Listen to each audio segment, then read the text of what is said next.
Salut tout le monde, j'espère que vous allez bien et que vous prenez tous bien soin de vous. Petit message avant de démarrer. Suite à ma dernière vidéo, on m'a posé beaucoup de questions, dont certaines sur le air filler et notamment sa boîte d'administration. On m'a demandé si je pouvais faire une vidéo dédiée, je trouvais ça super parce que de base vous savez que si moi je peux répondre à vos questions, c'est avec plaisir que je le fais. Et si c'est en vidéo, c'est encore mieux. Donc en plus que ça vienne de votre initiative, que c'est vous qui me posiez la question, je trouve ça génial. J'avais donc programmé de faire cette vidéo le mois dernier avec tout ce qui était les étapes d'injection, tout ça. Mais finalement, le confinement fait que au taf je suis seul, donc il n'y a personne pour me le faire, donc temporairement c'est pas possible. Mais je tenais quand même à rassurer la personne qui m'avait laissé ce commentaire, ne t'inquiète pas, la vidéo sortira dès que possible. Et du coup, juste un petit mot très léger sur le confinement, vraiment restez chez vous, c'est très important, je sais que c'est pas forcément facile, que vous vous ennuyez, que vous tournez en rond, que vous savez pas quoi faire, mais en vrai il y a plein de choses à faire, essayez de vous occuper, et c'est vraiment hyper important. Si vous avez un peu regardé mes vidéos et prêté attention, vous devez donc savoir que je travaille dans un laboratoire, donc dans le milieu médical, même si c'est un milieu privé et pas dans les hôpitaux, et je peux vous dire que c'est très important, c'est ce qui va permettre de stabiliser cette pandémie, de traverser au mieux cette étape. Bref, venons au vif du sujet. Ça y est les gars, on y est. À l'heure à laquelle je tourne cette vidéo, on est aujourd'hui le mercredi 15 avril 2020, ce qui veut dire que c'est le premier anniversaire de ma greffe. C'est mon happy birthday, c'est bon pour vous? Il y a un an jour pour jour, j'étais dans les locaux de la clinique Cosmedica, allongé, avec toute une équipe professionnelle autour de moi pour s'assurer que tout se passe bien et c'était génial. Il y a un an jour pour jour, mon frère de cœur vivait la plus longue journée de sa vie dans leur salle d'attente. Merci encore mon frère. Donc comme d'habitude, ma toute première vidéo arrive juste, je vais la mettre là, maintenant. Et du coup, comme d'habitude, vous pourrez regarder un petit peu les différences entre avant et après, ça a bien marché, ça n'a pas marché, vous faites votre propre avis. Pour rappel, un an c'est quoi? Un an c'est 365 jours, oui. Mais un an avant tout, c'est le résultat final du coup de la greffe, même si pendant 6 mois encore maintenant, il y a des possibilités que certains greffons continuent de pousser dans la zone du vertex pour les greffons qui ont été implantés ici. Mais du coup, pour la grande majorité, le résultat final y est. Bien évidemment, comme d'habitude, vous trouverez à la fin de la vidéo des photos sous divers angles pour faire la comparatif avant-après avec les 1 an. Bon, on va pas se cacher, c'est un petit peu le pire moment pour faire la vidéo en vrai par rapport à mes cheveux, parce que ça doit faire bien 3 mois que je suis pas allé chez le barbier, le confinement n'aidant pas. Et du coup, là, j'ai les cheveux qui sont assez longs, ce qui amplifie le fait qu'ils sont un peu secs, un petit peu fins, et même à la limite de près, on dirait même qu'il n'y en a pas beaucoup par rapport à ça. Donc vous inquiétez pas, de toute façon je referai d'autres vidéos et notamment certaines vidéos, j'espère, après le confinement où au moins je me serais coupé moi-même les cheveux, je me serais débrouillé et comme ça au moins je serai mieux coiffé avec les cheveux mieux coupés et ça vous donnera vraiment une meilleure image, les meilleurs résultats, une meilleure approche. Pour mon ressenti global, je suis vraiment très content. Ça m'a permis de changer la forme de mon visage et de me retrouver tel que j'étais. Maintenant, je vous le cache pas, il y a un petit problème.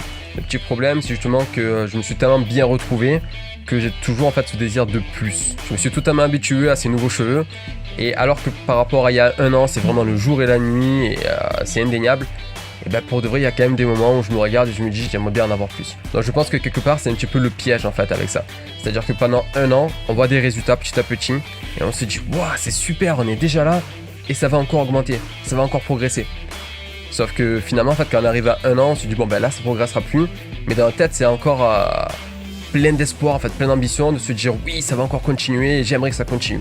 Donc c'est un petit peu le piège de se dire là en fait vraiment c'est fini.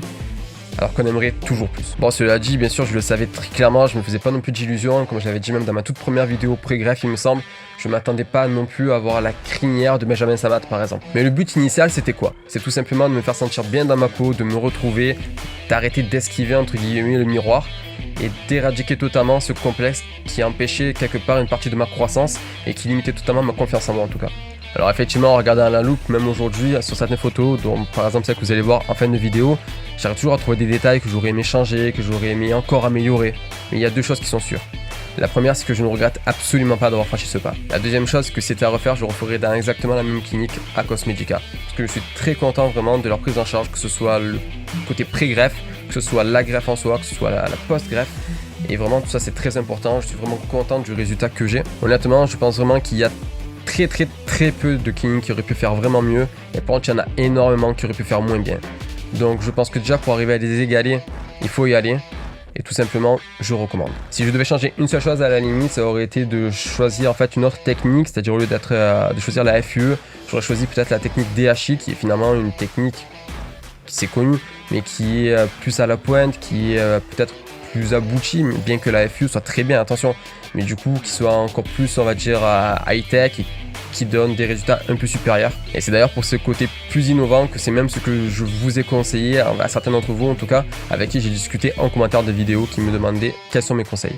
Le problème, et ça concerne peut-être que moi en fait, c'est qu'il y a un an et demi, quand je me suis beaucoup renseigné sur la clinique Cosmedica, le site était différent de ce qu'il est aujourd'hui. Il était très bien, il est encore mieux aujourd'hui, mais le problème en fait c'est que j'ai l'impression qu'ils mettaient énormément en avant le côté FUE, les services FUE, et finalement en fait ils étaient un peu en négligence du côté des HI. Du coup j'étais carrément passé à côté du fait qu'ils proposaient ce genre de service.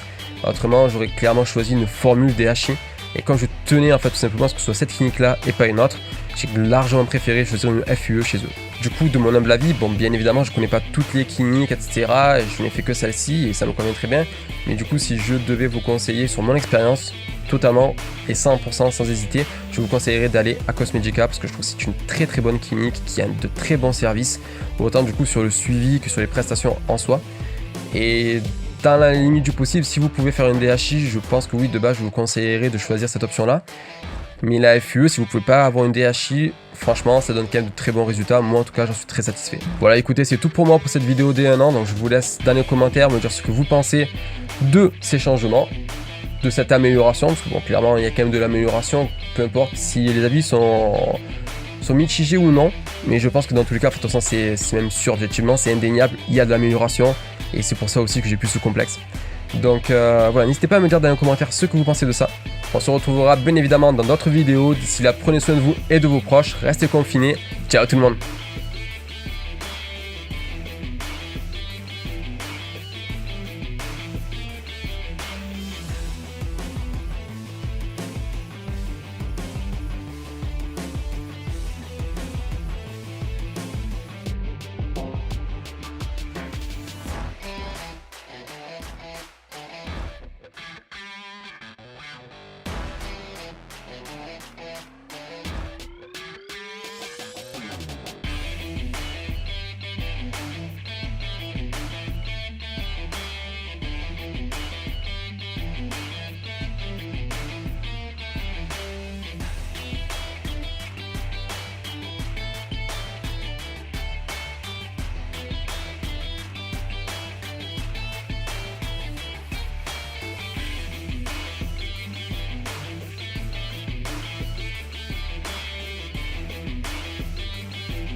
Ça y est les gars, on y est. Aujourd'hui, à l'heure à laquelle je tourne la vidéo, on est le